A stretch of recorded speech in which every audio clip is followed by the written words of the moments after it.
Boa noite a todos, os irmãos que se encontram em casa. Saúdo a todos com a paz do nosso Senhor e Salvador Jesus Cristo. Que nesses dias difíceis, a igreja é vazia, mas estamos aqui relembrando aos irmãos que tem nossos cultos online. Permanece quarta-feira na liderança do pastor Sérgio, sexta-feira com o evangelista Adriano e a pastora Val, e domingo no culto da família, que vai alternando, né? Se o pastor Zeca, nosso pastor presidente, que por sinal hoje está fazendo aniversário, se estiver aqui com a pastora Adélia, são eles os pregadores. Se não, no culto da família alterna, né, com os pregadores, pastores, presbíteros e diáconos da Assembleia de Deus Atitude. Estamos aqui hoje para trazer uma mensagem, né?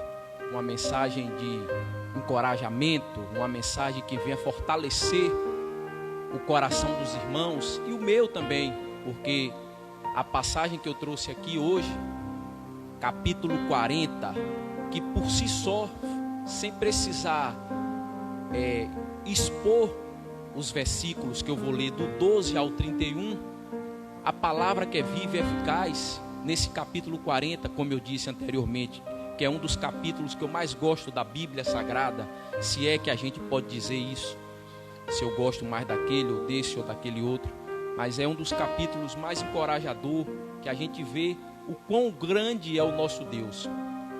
É o capítulo 40 do livro de Isaías, né? Antes de mais nada, antes de ler esses versículos, do verso 12 ao verso 31, e falarmos um pouquinho sobre esses versículos, né, da grandeza do nosso Deus, dita pelo profeta Isaías, eu vou sem playback, sem teclado, porque nosso irmão Davi não pôde estar aqui presente. Eu vou louvar um pouquinho, cantar aqui um verso, cantar um refrão, na realidade, de um louvor, né? Tanto para nos fortalecer, na realidade, a mim quanto aos irmãos.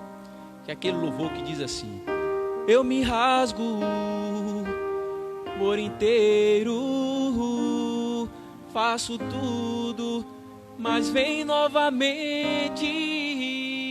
Eu mergulho na mirra ardente, mas peço que sua presença aumente. E se eu passar pelo fogo, não temerei. Na sua fumaça de glória, eu entrarei longe do santo, não sei mais viver. E a gente canta o refrão: quem já pisou no santo do santo, em outro lugar, não sabe viver. E onde estiver, clama pela glória, a glória de Deus. Aleluias. E agora eu passo a ler os versículos 12 ao 31 do capítulo 40 do profeta Isaías. Diz assim a Bíblia Sagrada. Versículo 12: quem mediu com seu punho, algumas versões diz assim, com a palma da mão, as águas, e tomou a medida dos céus a palmos, e recolheu em uma medida o pó da terra, e pesou os montes e os outeiros em balança. O profeta aqui começa fazendo, até o versículo 37, fazendo perguntas retóricas, e depois do verso 37 até o 31, ele faz uma declaração. Continua no verso 13 a pergunta do profeta: quem guiou o Espírito do Senhor? E que conselheiro o ensinou? Com quem tomou conselho para que lhe desse entendimento e lhe mostrasse as verdades, as veredas do juízo, e lhe ensinasse sabedoria e lhe fizesse notório o caminho da ciência? Verso 15, um dos que eu mais gosto: eis que as nações são consideradas por ele, Deus Todo-Poderoso, como gota em um balde, como um pó miúdo das balanças. Eis que lança por aí as ilhas como uma coisa pequeníssima. Nem todo o Líbano basta para o fogo, nem seus animais bastam para os holocaustos. Outro verso maravilhoso, 17. Todas as nações são como nada perante ele. Ele quem? Jeová. Ele considera as nações menos do que nada e como uma coisa vã. Quem, pois, fareis semelhante a Deus? Ou com quem o comparareis? Agora ele vem se voltando contra os ídolos e a imagem, né? A palavra diz, maldito é quem faz e quem o adora. Aí ele vem, o artífice grava a imagem e o ourives a cobre de ouro e cadeias para a prata funde para ela. O empobrecido que não pode oferecer tanto, escolhe madeira que não se corrompe. Artífice sábio busca para gravar uma imagem que não se pode mover. 21. Porventura não sabeis? Porventura não ouvis? Ou desde o princípio se vos não notificou isso mesmo? Ou não atentaste para os fundamentos da terra? Ele, Jeová, é o que está sentado sobre o globo da terra, cujos moradores são para ele como gafanhotos. Ele é o que estende os céus como cortina e o desenrola como tenda para neles habitar. O que faz voltar ao nada os príncipes, ou aqui a gente pode interpretar como os governantes, ou como os presidentes, ou como os reis. O que faz voltar ao nada os príncipes, torna as coisas vãs os juízes da terra. Verso 24.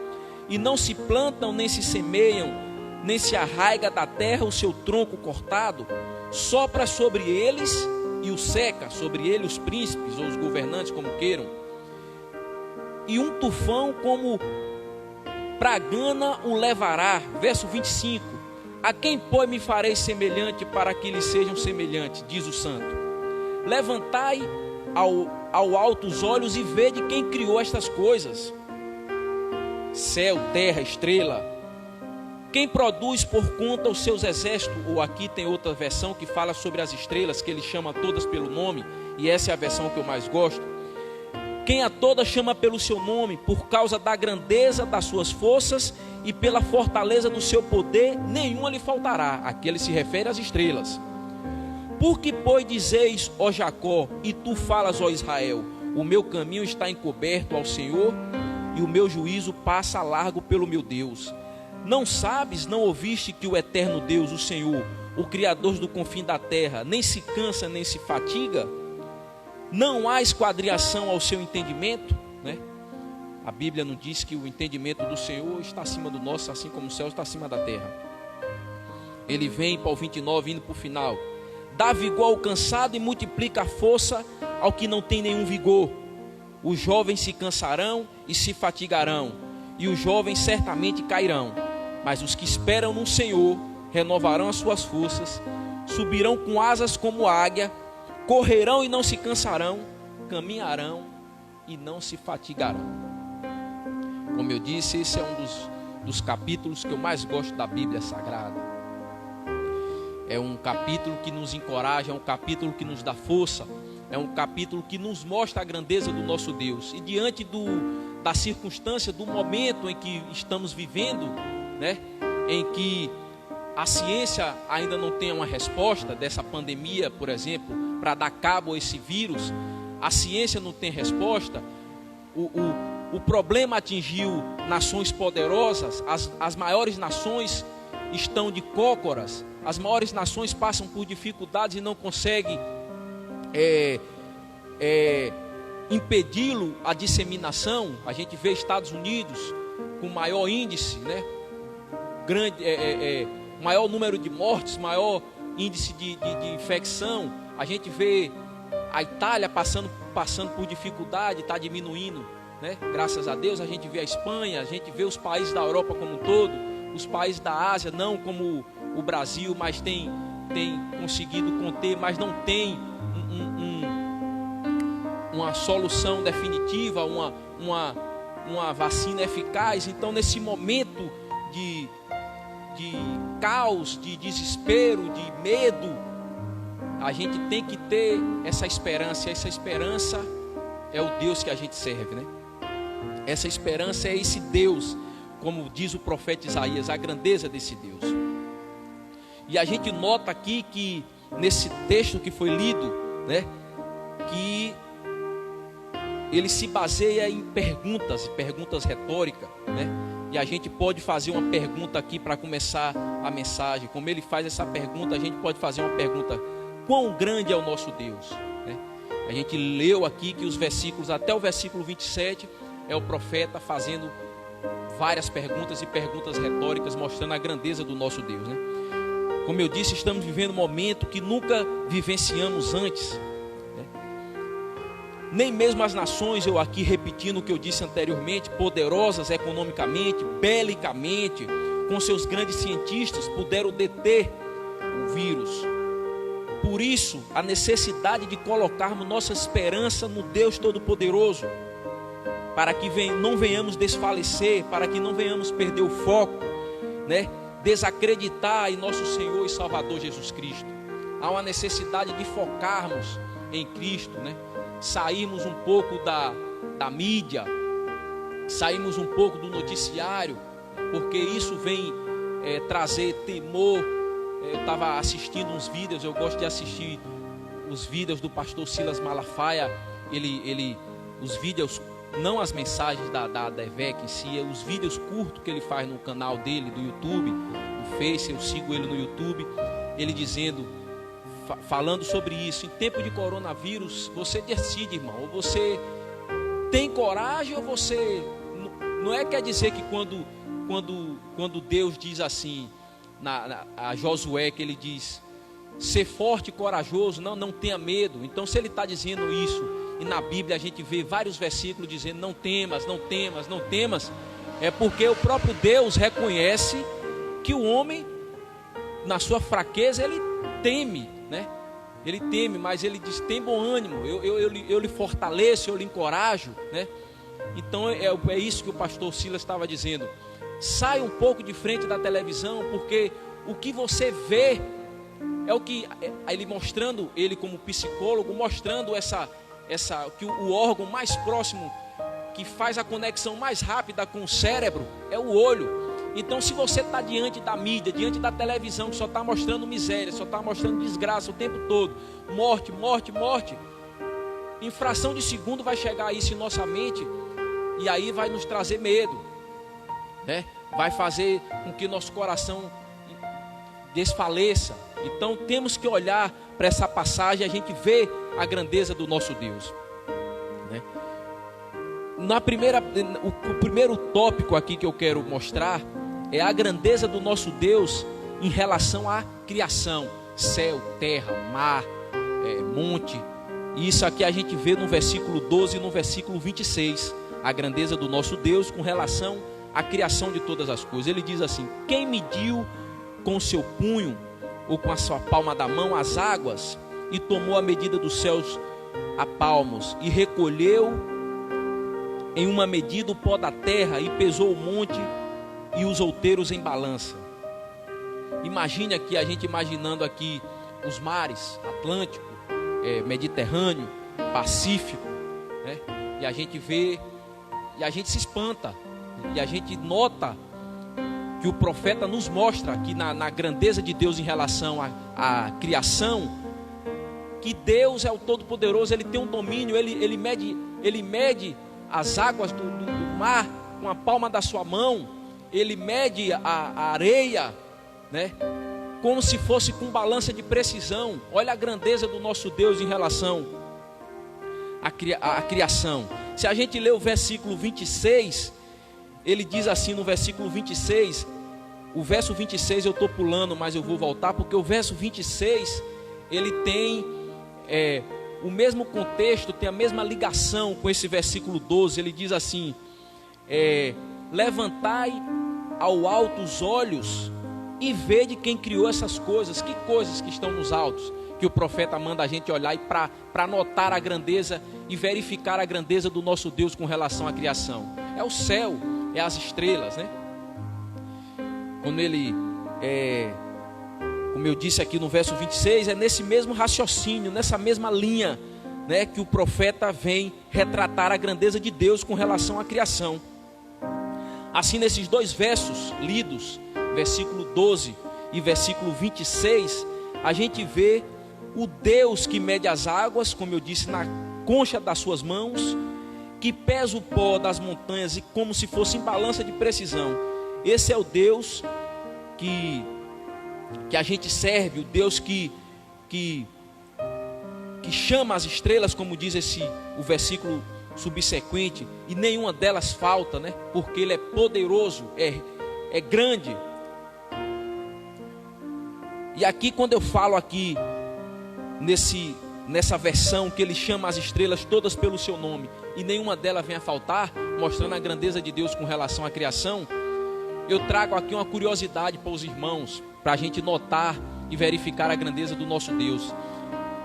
Tem uma matéria dos cientistas australianos que eles não afirmam, lógico, não conseguem afirmar quantas estrelas existem no firmamento, mas eles são categóricos em afirmar que existem mais 10 vezes mais estrelas no firmamento do que todas as areias do deserto e das praias.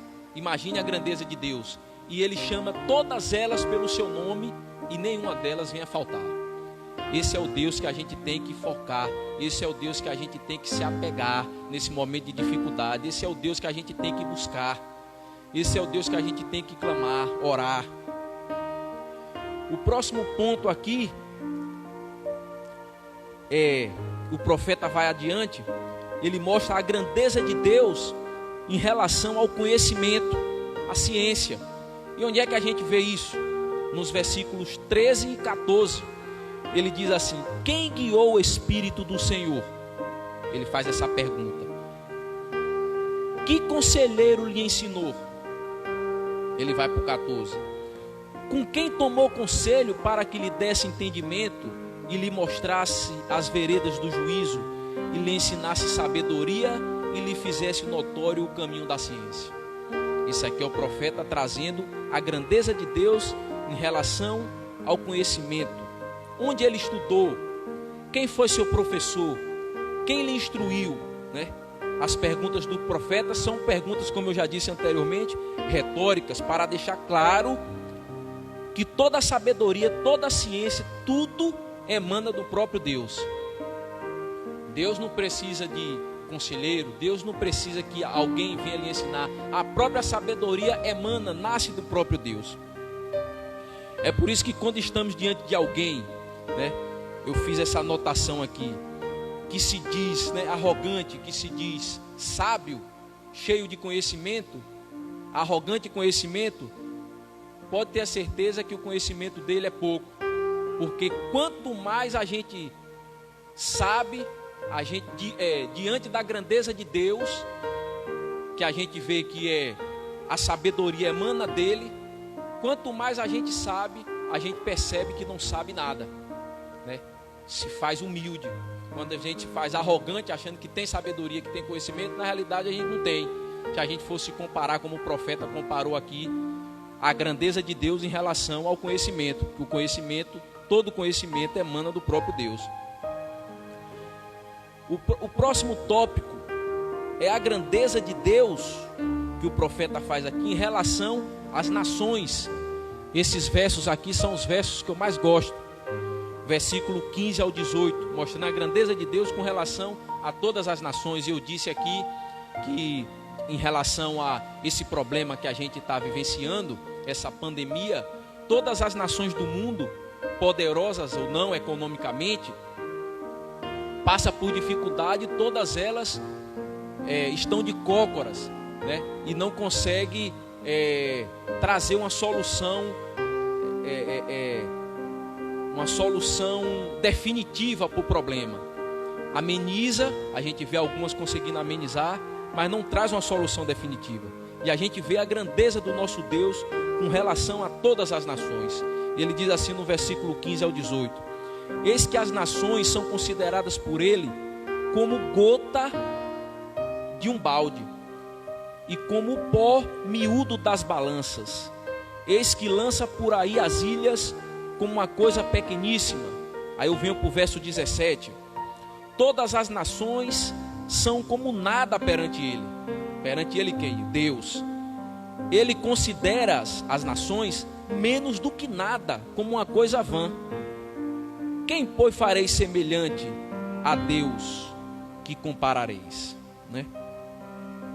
Aqui a gente pode pensar, se a gente for voltar na história bíblica, né?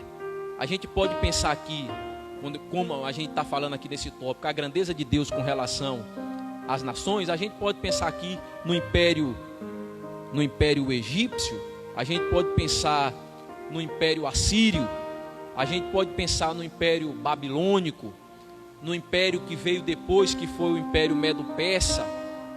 Podemos pensar no império greco-romano, no império romano, e podemos pensar nas nações atuais, né? América do Norte, a toda poderosa, as nações poderosas da Ásia, da Europa.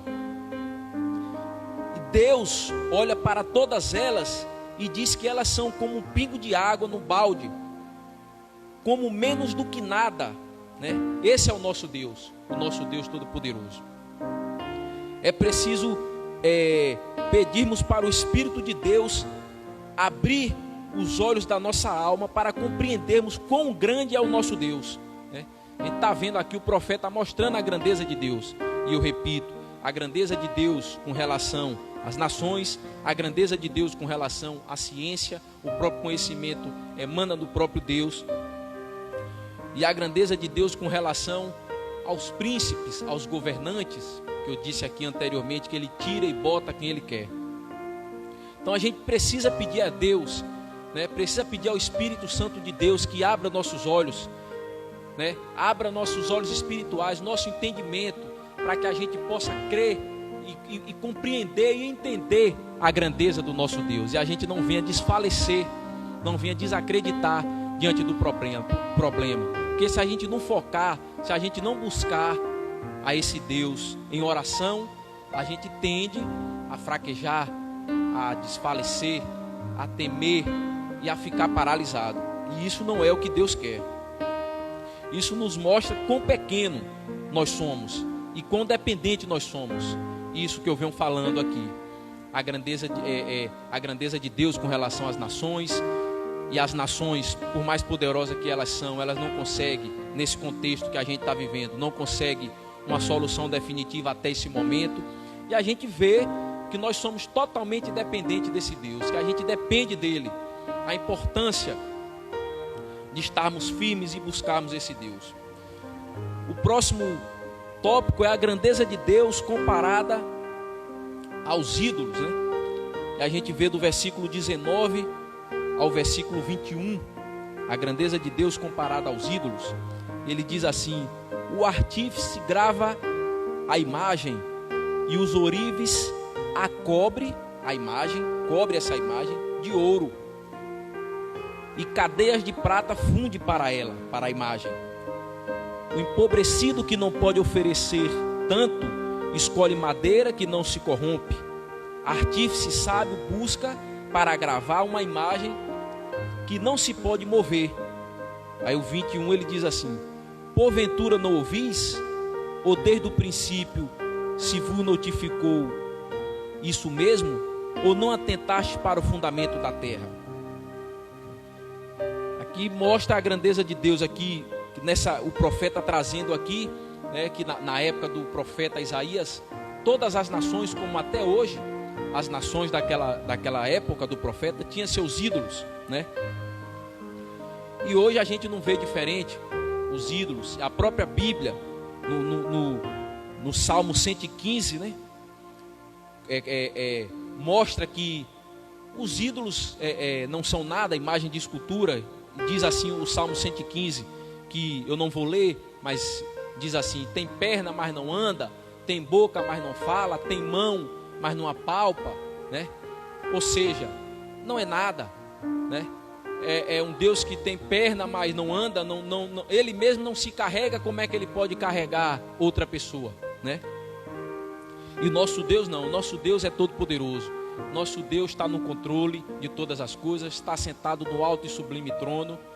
É Ele quem dá a ordenança. A gente sabe que Ele criou todas as coisas por palavra. Quando a gente lê Gênesis capítulo 1 em diante, a gente vê a grandeza de Deus criando todas as coisas por meio de palavras. E a gente segue aqui caminhando por fim.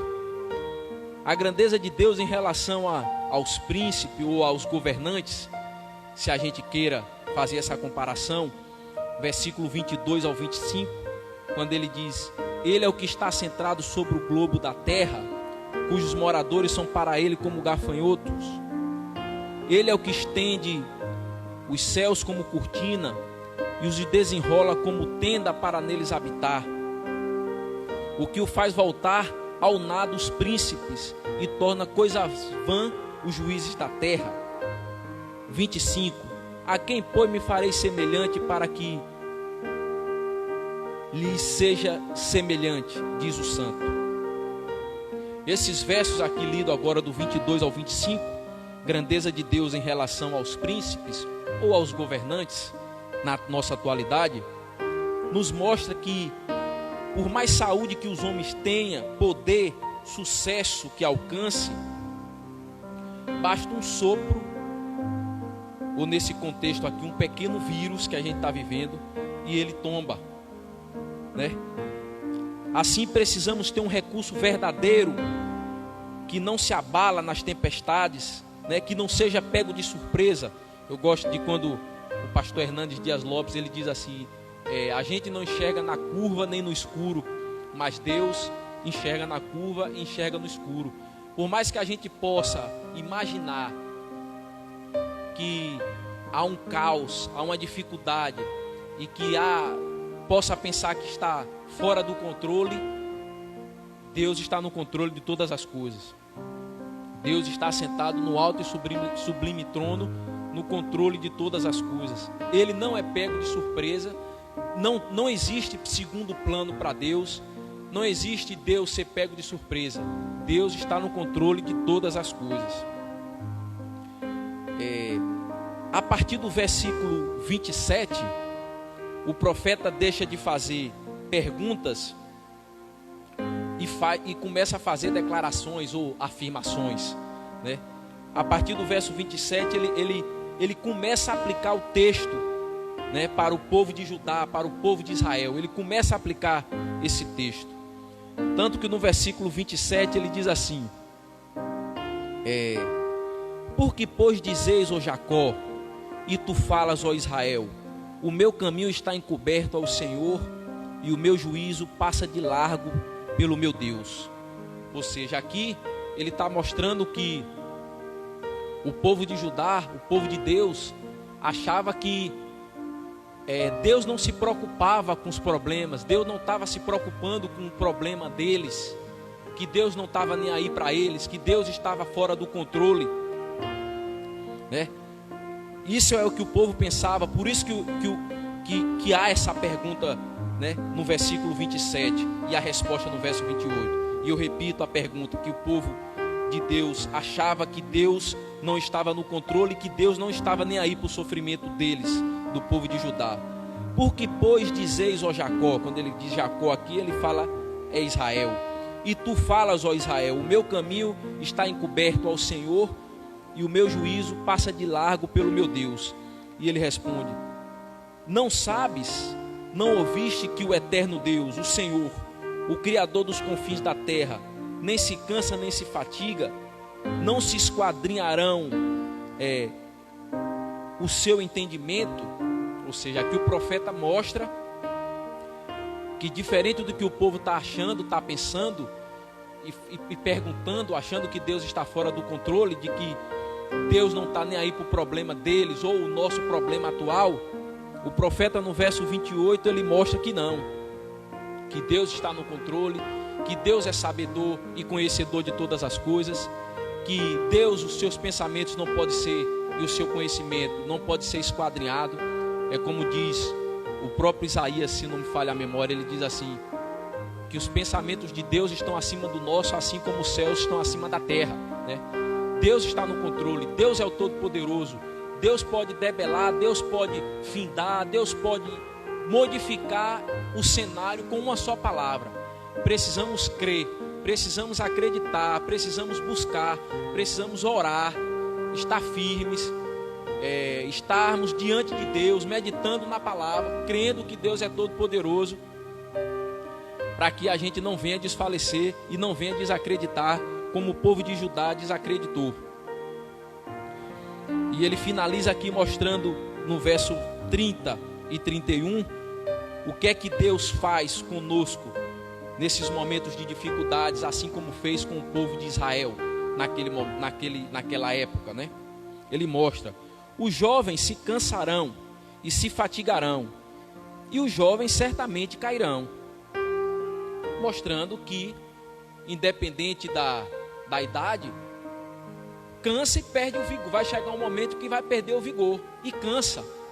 Mas que o Deus Todo-Poderoso, ele diz assim: mas os que esperam no Senhor renovarão as suas forças e subirão com asas como águias. Correrão e não se cansarão, caminharão e não se fatigarão. Então, o profeta nos mostra que a força não vem de nós mesmos. Que se formos buscar força em nós mesmos, a tendência é fraquejarmos, é não suportarmos, é desistirmos, é olharmos para trás, como olhou a mulher do sobrinho de Abraão, né? É como diz a própria passagem: aquele que pôs a mão do arado não pode olhar para trás. Mas temos que lembrar, baseado no que nos disse o profeta aqui no versículo 31, que nós devemos buscar a força no Senhor. Ele é que renova nossas forças, Ele é quem nos faz subir com asas como águia, Ele é que diz que correremos e não nos cansaremos, que iremos caminhar e não iremos nos fatigar. Então, vamos buscar no Senhor, vamos crer, não vamos desistir, vamos clamar, vamos orar e vamos ficar atentos às lives, né? Às mensagens que irão acontecer no decorrer da semana. Quarta-feira teremos o culto da vitória, como eu disse no início, na liderança do pastor Sérgio. Na sexta-feira temos o culto de cura. Quem está à frente desse culto é o evangelista Adriano e a pastora Val. E no domingo temos o culto da família. Todos os cultos às 19 horas, né? Como eu disse, aos domingos, se o pastor Zeca, o nosso pastor presidente, e a pastora Adélia estiverem presentes, eles são os pregadores. Se não, os cultos seguem uma programação estabelecida pelo pastor Zeca, né? Que hoje, por sinal, como eu disse no início da mensagem, está fazendo mais um ano de vida. E estamos aqui, eu, o pastor Sérgio e Rude, para parabenizar ao pastor Zeca, esse grande homem de Deus, servo do Senhor, que batalha, sempre batalhou, nunca desistiu. É um exemplo para todos nós, né? De buscarmos, de passarmos por cima de dificuldades, porque ele tem passado e tem nos mostrado, tem nos ensinado o caminho, né, que devemos percorrer. Eu agradeço a todos fiquem com Deus, Deus abençoe, em nome de nosso Senhor e Salvador Jesus Cristo, amém.